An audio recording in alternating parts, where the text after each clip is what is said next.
بسم اللہ الرحمن الرحیم۔ السلام علیکم ناظرین، میں ہوں سکندر علی زرین۔ آج ہمارے مہمان ہیں سعید علی رضوی۔ سعید علی رضوی صاحب کسی تعارف کے محتاج نہیں، گلگت بلتستان کے چوٹی کے سیاسی لیڈر، سماجی رہنما، عالم دین اور خطیب۔ لیکن آج ہم ان سے بات کریں گے بطور سربراہ مجلس وحدت مسلمین گلگت بلتستان۔ آغا صاحب، ہم آپ کا شکریہ ادا کرتے ہیں۔ سب سے پہلا سوال یہ کہ مجلس وحدت مسلمین بطور ایک سیاسی جماعت، آپ لوگوں کا اسٹانس کیا ہے گلگت بلتستان کی پوزیشن کے حوالے سے؟ اگر آئینی حقوق نہیں مل سکتے ہیں تو کیا گلگت بلتستان کو عبوری صوبہ ہونا چاہیے، کشمیر طرز کا کوئی سیٹ اپ ملنا چاہے؟ تو آپ لوگوں کا اسٹانس کیا ہے، آپ لوگ چاہتے کیا ہے بطور ایک سیاسی تنظیم؟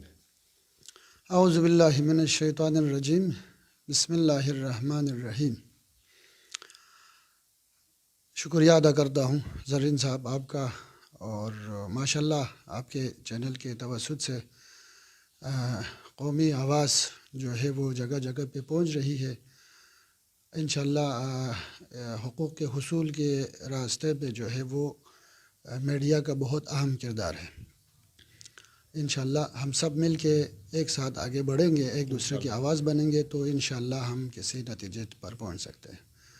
جہاں تک آپ کے اس اہم سوال کا تعلق ہے، ماشاءاللہ گلگت بلتستان میں مجلس وحدت المسلمین کی آواز عوام کی آواز ہے، گلگت بلتستان کے عوام کی آواز ہے۔ ہمارا منشور عوام کا منشور ہے، ہمارا مطالبہ عوام کا مطالبہ ہے، اور جناب علی انشاءاللہ ہم جو بھی کام کرتے ہیں عوام کے نظریات اور عوام کے مفاد اور عوام کے توقعات کے مطابق ہم آگے جاتے ہیں۔ آئینی حیثیت جو گلگت بلتستان کے بارے میں ہے، بہت سے سوالات اس میں آ رہے ہیں، آ بھی چکے ہیں، اور میں خلاصہ کرنا چاہتا ہوں۔ اس میں عوامی ایکشن کمیٹی گلگت بلتستان کے پلیٹ فارم سے خصوصاً مجلس وحدت المسلمین ہر وقت اپنا منشور واضح اور عیاں بیان کرتے ہیں، روڈ میں بھی، اسمبلی میں بھی، اور ہر جگہ پر۔ تو وہاں کے حساب سے عوام کا جو مطالبہ ہے، یقیناً آپ دیکھ لیں پاکستان آزاد ہوئے اسی کے ہوش میں، اسی کے جناب علی ہوا میں، اسی کی جذبے میں گلگت بلتستان کے عوام نے بھی آزادی حاصل کی ہے۔ صاحب، جیسے وزیر خارجہ شاہ محمود قریشی نے جشن آزادی پاکستان کے دن مظفر آباد میں کھڑے ہو کے کہا کہ گلگت بلتستان کو آئینی حقوق نہیں مل سکتے، ایک پالیسی اسٹیٹمنٹ آپ اسے سمجھ لیے، تو اس کے بعد ہمارے پاس کیا راستہ بچتا ہے؟ تو جیسے کہ آپ نے کہا وہاں کے عوام کی جو توقعات ہے، وہاں کے عوام کی امنگوں کے مطابق ہم نے فیصلہ کرنا ہے۔ تو کوئی عبوری سیٹ اپ آپ چاہتے ہیں، کوئی کشمیر طرز کا سیٹ اپ چاہتے ہیں، تو آپ کس طرح کا کوئی سیٹ اپ چاہتے ہیں کہ وہاں کے لوگوں کو جو ہے وہ حقوق بھی مل جائے اور ایک اچھا سیاسی سیٹ اپ، وہاں خود مختار سیاسی سیٹ اپ مل جائے؟ عوام کی طرف سے جو مطالبہ ہے، وہاں کے علماء ہے، سیاستدان ہیں، آپ نے دیکھا تقریباً ایک دو مرتبہ اسمبلی سے بھی قرارداد منظور ہو چکے ہیں، آل پارٹیز کانفرنسز بھی ہوئی ہے، اور عوامی اجتماعات بھی ہوئے ہیں۔ تو سب کا نظریہ اور سب کی آواز ایک ہے کہ گلگت بلتستان کو پاکستان کے نیشنل دائرے میں، قومی دائرے میں آئینی طور پر شامل کیا جائے اور آئینی آپ سٹیٹس سمجھتے دیا ہیں کہ جائے۔ بلوچستان پاکستان کا حصہ ہے اور آئینی طور پر بھی بننا چاہے؟ جی ابھی جو آرڈر 2020 کی جو باز گشت چل رہی ہے، کل اسلام آباد میں اپوزیشن اور حکومتی اراکین کی مشترکہ پریس کانفرنس میں انہوں نے متفقہ طور پر ریجیکٹ کر دیا اس کو، تو مجلس وحدت مسلمین آرڈر 2020 کو کس طرح سے دیکھتی ہے؟ آپ لوگ اس کو ریجیکٹ کرتے ہیں یا اس کو قبول کرتے ہیں؟ اس کو ہم مطالعہ کر رہے ہیں، ٹھیک ہے نہیں، اس کو مطالعہ کریں گے۔ اس سے پہلے بھی جتنے آرڈر آئے ہیں بہرحال اس کا ہم نے مطالعہ کیے ہیں، اس کے بعد ریئیکشن دیے ہیں۔ 2020 کے اس ریفارمز کا بھی ہم مطالعہ کریں گے، اگرچہ ہمارا موقف یہ ہے کہ کوئی بھی آرڈر وفاق کی طرف سے ہم قبول کرنے کے لیے تیار نہیں ہے، لیکن یہ وہاں کے حالات کے مد نظر کوئی ریفارمز لے کے آتے ہیں تو اس کا ہم مطالعہ کریں گے، اس کے بعد انشاءاللہ اس بارے میں کوئی ریئیکشن دیں گے۔ صاحب، جیسے کہ آپ کو وہاں کی جو سیاسی جو ماحول پہ ہم نظر دوڑائے، تو ہم کہہ سکتے ہیں سب سے ایکٹیو سول آپ ہے گلگت بلتستان میں سیاسی لیڈروں میں۔ تو مجلس وحدت المسلمین کی جہاں تک بات ہے تو 10 اضلاع میں سے 5 اضلاع ایسے ہیں جہاں پر آپ لوگوں کی تنظیم نہیں ہے یا نہ ہونے کے برابر ہے، جیسے تیامر ہو گیا، ہنزا ہو گیا، غزر ہو گیا، گانچے اور استور میں بھی کافی کمزور ہے آپ لوگوں کی تنظیم، اور آپ لوگ اقدار کی سیاست کی بات کرتے ہیں، اصول کی سیاست کی بات کرتے ہیں، یہ اپنی جگہ پہ صحیح ہے، لیکن اقتدار تک ظاہر ہے پہنچنا ایک ہدف ہے ہر سیاسی تنظیم کا۔ تو 10 میں سے 5 اضلاع میں آپ لوگوں کی تنظیم اس طرح سے نہیں ہے۔ آپ دوسرے الفاظ میں یوں کہہ سکتے ہیں کہ 24 وہاں کے حلقے ہیں، 24 میں سے جو جہاں تک ہماری اسٹڈی ہے 11 ایسے حلقے ہیں جہاں پر آپ لوگ کینڈیڈیٹ کھڑے کرتے ہیں، تو 11 حلقوں سے آپ لوگ جب الیکشن لڑیں گے تو اپنے بل بوتے پر تو آپ لوگ اقتدار میں نہیں آ سکتے، کسی کا یا سہارا لینا پڑتا ہے یا کسی کے بے ساکھی بننا پڑتا ہے۔ یقیناً آپ کی بات درست ہے۔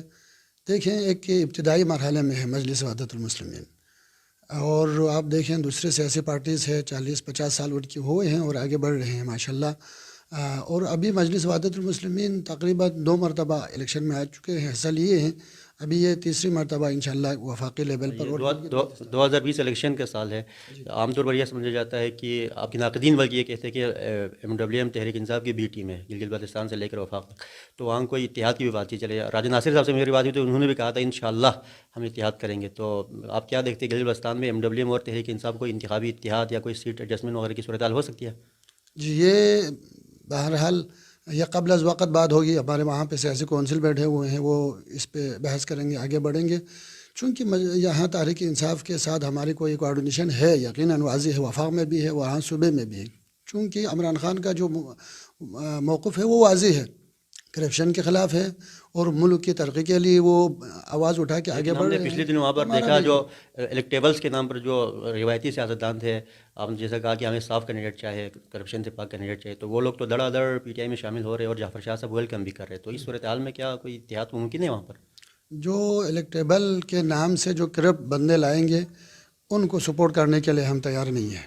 جی، کوئی اگر اچھے اور تعلیم یافتہ اور مہذب لوگ آگے آئیں گے تو انشاءاللہ اس وقت الائنس کی صورت بن سکتی ہے۔ اچھا، آپ نے تعلیم یافتہ کینڈیڈیٹس کی بات کی، آپ لوگوں کے پاس ہم نے دیکھا ہے ایکسپرٹس ہے، تعلیم یافتہ کینڈیڈیٹ ہے، تو آپ لوگ اپنے کینڈیڈیٹس کا جو اعلان بھی کرنے جا رہے تھے، حلقہ نمبر 2 کی جہاں تک ہم خاص بات کریں تو آپ لوگوں کا مرکز ہے، تو آپ شاید میرا خیال ہے اناؤنس کرنے جا رہے ہیں حلقہ نمبر 2 کے امیدوار کا نام، ہمارے پاس کچھ خبریں ہیں آپ صاحب؟ فی الحال نہیں ہے، بہرحال حلقہ نمبر 2 میں ماشاءاللہ تقریباً 5 سے 7 جو ہے بہت تعلیم یافتہ۔ جو 2 شارٹ لسٹ ہوئے تھے ان میں سے کسی ایک آپ یہاں پر باقاعدہ اعلان کرنا چاہیں گے؟ کیونکہ نام تو ہے ہمارے پاس بھی ہے۔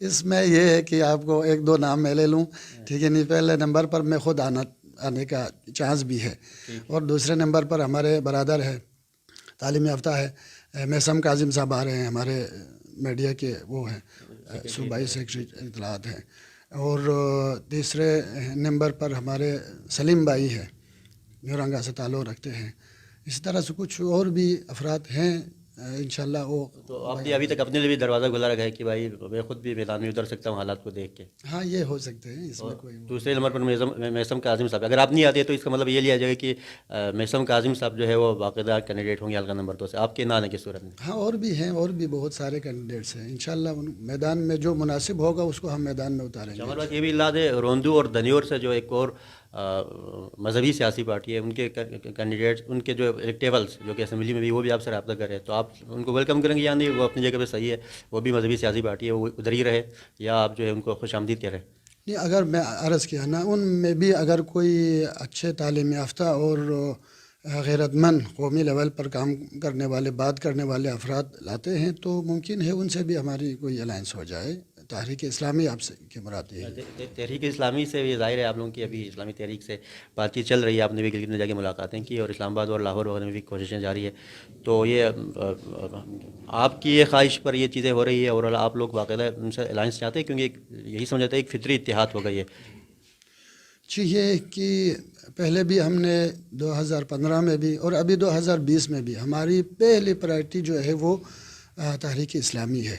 اگر الائنس ہو سکتے ہیں، ٹھیک ہے نہیں، علماء ہے درمیان میں، ایک ہو جائیں، متفق ہو جائیں تو انشاءاللہ آگے بڑھ کے دونوں ساتھ مل کے بہتر کام کر سکتے ہیں۔ آغا صاحب، یہ اس طرح کی باتیں بھی کہی جا رہی ہے، تحریک اسلامی کو بھی کافی شکایت ہے آپ لوگوں سے کہ آپ لوگوں کے کہیں نہ کہیں جو ہے وہ ایجنسیوں سے یا اسٹیبلشمنٹ سے لنکس ہے، سابق وزیر اعلیٰ نے بھی ایک دفعہ الزام لگایا تھا، تو یہ کیا معاملہ ہے؟ پاکستان کی خدمت کرتے ہیں ہم، پاکستان کی خدمت کرتے ہیں، ٹھیک ہے نہیں، ہمارا موقف واضح ہے، ہم یہ نہیں کسی سے رابطہ رکھنے کے جناب وجہ سے یا کسی سے تعلقات رکھنے کی وجہ سے ہم اپنے موقف سے ہٹ جائیں، نہیں، ہم اپنے موقف کو واضح ظاہر کرنے کے لیے ہر کسی سے ہمارا رابطہ ہو۔ یعنی اسٹیبلشمنٹ میں بھی آپ کے تعلقات ہیں لیکن وہ آپ اپنے موقف کو ان پر بھی واضح کرتے ہیں کہ بھائی یہ ہماری لائن ہے، بھلے ہمارے آپ لوگوں کے ساتھ تعلقات ہے، آپ لوگوں کے ساتھ بات چیت ہوتی ہے، لیکن یہ ہماری لائن ہے، اس خاطر آپ لوگ ان کے وہاں پر بھی رابطے ہیں اسٹیبلشمنٹ کے اندر بھی؟ رابطہ تو ہونا چاہیے نا، ملک کے ہر دیکھیں نا، ملک کا ہر فرد اس علاقے کی ترقی و تعمیر چاہتے ہیں. جو بھی اس میں حصہ لیں گے، یہی ہے کہ ہم یہ مجلس وحدت المسلمین فقط شیعہ تنظیم نہیں ہے، ملک کے جتنے بھی مکتب ہیں ان کی نمائندگی ہے. سنی ہے، جناب علی سکھ بھی شامل ہے اس میں، اور ہندو بھی ہے، عیسائی بھی مذہب لوگوں سے بھی ہمارے تعلقات ہیں، اور ہر صوبے کے لوگوں سے ہمارے تعلقات ہیں. انشاءاللہ ہم ہر ایک کے ساتھ نارمل تعلقات کے ساتھ آگے بڑھیں گے. ہم پاکستان کی ترقی اور تعمیر چاہتے ہیں. ہم نے جو ریسرچ کی تھی آپ لوگوں کے اپنے لیول پر، وہ کہ آپ لوگ حکومت میں نہیں ہے، ڈیولپمنٹ اسکیمیں آپ لوگ شروع کر رہے ہیں. گمبا سائڈ پہ ایک کمپلیکس ہے، روندو میں بھی کچھ واٹر اسکیمیں، شگر میں ایک اسپتال، ستپارہ. لیکن کھرمنگ میں ہم نے کوئی ایسی ایکٹیویٹی نہیں دیکھی، کوئی ایسا پروجیکٹ نہیں دیکھا. تو کھرمنگ کیا آپ کی گڈ بک میں شامل نہیں ہے؟ کیوں نہیں ہے؟ کرما تو بہرحال بلتستان کی جان سمجھ لیں، میں یہ کہہ رہا ہوں، ٹھیک ہے نہیں؟ پاکستان کی بھی جان ہے، اور ایک حد تک مجلس وحدت المسلمین کی بھی جان ہے. وہاں کے جو ہم دیکھتے ہیں آپ کے مسئولین ہے، شیخ اکبر رجائی صاحب، قاضی ولایت صاحب، وہ کافی ایکٹیو ہے، اور وہاں ایک خاصی تعداد میں آپ کو ووٹ بھی وہاں سے پڑے ہیں پچھلے الیکشن میں. لیکن اس طرح کی کوئی اسکیمیں نظر نہ آ رہی. تو یہ کوئی کہیں نہ کہیں کوئی تنظیمی لیول پر کوئی پسند ناپسند والی بات تو نہیں ہے؟ آپ کی ذات کی بات نہیں کرو، تنظیمی لیول پر جیسے ظاہر ہے آپ کے ایک دائرہ ہوگا جس کے اندر آپ بیٹھتے ہیں، تو نہ بیٹھنا تو کچھ لوگوں کی پرائرٹیز ترجیحات میں تو آگے پیچھے اونچ نیچ والی بات تو نہیں ہے؟ نہیں، کوئی بات نہیں ہے. یعنی ماشاءاللہ کھرمنگ میں جو ہمارے تنظیمی برادران ہیں، خصوصاً شیخ اکبر رجائی صاحب اور کاچو ولایت صاحب اور دوسرے افراد ہیں، ماشاءاللہ بہت ایکٹیو ہیں اور خدمات انجام دے رہے ہیں. ان کے اثرات جو ہے صوبے پہ بھی پڑ رہے ہیں اور مرکز. حلقہ نمبر 2 سے آپ نے ایک محسم کا ذکر کیا، آپ ترجیحی بنیادوں پر ہوئے، تو کھرمنگ میں ایک محسم ہے ڈاکٹر شجاعت محسم، وہ آپ کے کینڈیڈیٹ ہوں گے اس دفعہ یا کوئی نیا بندہ لا رہے ہیں؟ ان سے باتیں چل رہی ہیں، ان کے کچھ تحفظات ہیں. باتیں چل رہی، وہ آپ کی پارٹی میں شامل ہے، پچھلے الیکشن میں آپ کے امیدوار تھے، تو باتیں اب کیا چل رہی ہے؟ یہ تو نہیں، بات وہ تو ہمارے تنظیم کا حصہ ہے، کارکن ہے، ٹھیک ہے نہیں. لیکن آئندہ آنے والے الیکشن میں آنے کے لیے وہ تحفظات رکھتے ہیں. مجلس کے پلیٹ فارم سے آنے کے لیے کچھ تحفظات رکھتے ہیں. وہ تحفظات رکھتے ہیں، آپ لوگ نہیں رکھتے؟ ہمارے اس کے تحفظات کے جواب میں ہمارے بھی تحفظات ہیں، ٹھیک ہے نہیں. لیکن وہاں پہ انشاءاللہ بہت سارے کینڈیڈیٹ ہیں. کاچو ولایت بھی ہمارے وہاں پہ کینڈیڈیٹ بنے گے، شیخ اکبر رجائی بھی ہمارے جناب علی وہاں پہ الیکشن میں حصہ لینے کے سچویشن میں ہے، محسم بھی ہے اور دوسرے لوگ بھی ہیں. ممکن ہے الائنس ہو جائے اچھے لوگوں سے. اچھے لوگوں سے الائنس ہو جائے گا. فرض کر جائے ہم تحریک انصاف سے الائنس یہاں پر کر لیتے ہیں آپ لوگوں کے، تو کیا کھرمنگ سے کوئی آپ لوگ اجرا ہوں گے؟ کیا ان کے بھی وہاں پر مضبوط امیدوار ہیں؟ کھرمنگ میں تو پی ٹی آئی والوں کو ڈرا ہونا پڑے گا ہمارے حق میں. سچویشن کچھ ایسی بن رہی ہے.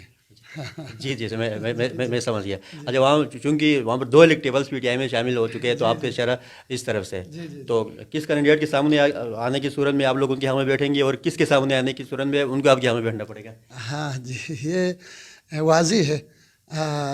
جو لوٹیکریسی ہے ہم اس کے مخالف ہیں، ٹھیک ہے نہیں. لوٹیکریسی کے ہم بالکل ہی مخالف ہیں، اس کے ہم کبھی سپورٹ ہی نہیں کریں گے جن کی وجہ سے ایریے کو نقصان پہنچا ہے، خصوصاً کھرمنگ کو، بلتستان کو نقصان پہنچے ہیں.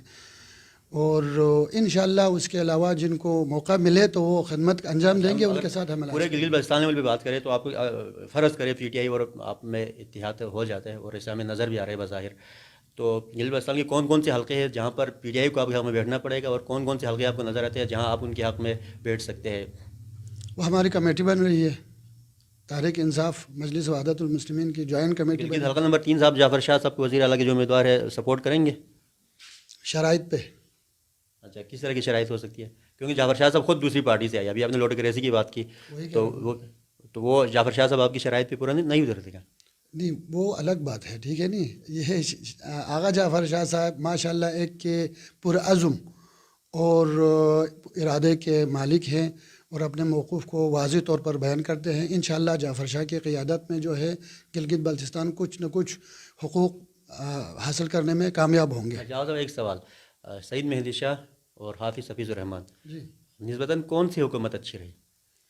اس میں جو دونوں کے جو دونوں میں نسبتاً نسبتاً مقابلے کی بات کریں، ہاں مقابلے کی بات کرتے ہیں تو یقیناً یہ ڈھکی چھپی بات نہیں ہے، ہر ایک کو اعتراف کرنا پڑے گا، ٹھیک ہے نہیں. وزیر اعلیٰ حفیظ الرحمان کی جو حکومت رہی ہے، نون کی حکومت رہی ہے، انہوں نے کافی ڈیلیور کیا ہے حکومت کرنے کے سلسلے میں. لیکن آپ ان پر سخت ترین الفاظ میں تنقید بھی کرتے رہے. میں سمجھتا ہوں یہ ہماری تنقید کا ہی نتیجہ ہے یہ ان کو فائدہ حاصل ہوا ہے. ہماری تنقید کی وجہ سے ان کے جو نمائندے تھے خود وزیر اعلیٰ مجبور ہوئے ہیں کام کرنے پہ. مجلس وحدت المسلمین کی تنقید کی وجہ سے انہوں نے کام کیا. اور یہ بھی کہا جاتا ہے کہ انہوں نے بلتستان ریجن کو نظر انداز کر لیا. تو آپ سمجھتے ہیں کہیں کوئی مسلکی یا کوئی علاقائی کوئی بیچ میں کوئی اس طرح کی بات چیت آئی ہے ان کی ترجیحات میں؟ یہ یقیناً ہے. انہوں نے واضح طور پر یہ کبھی کبھار اشارے بھی دیے ہیں. جب ٹیکس کا ایشو ہوا تھا تو انہوں نے کہا کہ بلتستان کے صرف ایک سیکٹ ہے جن کی طرف سے یہ ایشو اٹھا رہا ہے. لہٰذا ابھی میں تو یہ واضح طور پر نہیں کہوں گا. بہرحال ان کے کچھ مشکلات ہوں گے. گلگت اور بلتستان کو واضح طور پر انہوں نے الگ نظر سے دیکھا ہے, تعصب کی نظر سے دیکھے ہیں. اور گلگت ماشاءاللہ ہمارا علاقہ ہے, ترقی ہونی چاہیے, مخالف نہیں ہے, لیکن اسی حساب سے بلتستان کو بھی دیکھنا چاہیے تھا, وہ نہیں دیکھا انہوں نے. اچھا, حلقہ نمبر 2 سے جو پچھلے الیکشن میں آپ کے امیدوار کے ساتھ جو معاملہ ہوا, انہوں نے آپ لوگوں کے ساتھ بے وفائی کر لی. تو ابھی جو نئے کینڈیڈیٹس جو آپ کے سامنے ہے, آپ نے کاظم اعظم وغیرہ کا نام لیا, تو یہ سب چیزیں آپ نے اسٹڈی کر کے کہیں کوئی فیصلہ کرنے جب جا رہے ہیں تو پوری اسٹڈی کی ہوئی کہ کہیں دوبارہ سے جو ایک تلخ تجربہ آپ لوگوں کے ساتھ ہے کہ دوبارہ سے کوئی اس طرح نہ ہو جائے, کیونکہ حلقہ نمبر 2 آپ لوگوں کا مرکز ہے خاص طور پر؟ یقیناً ہم نے اسٹڈی کی ہے اس میں.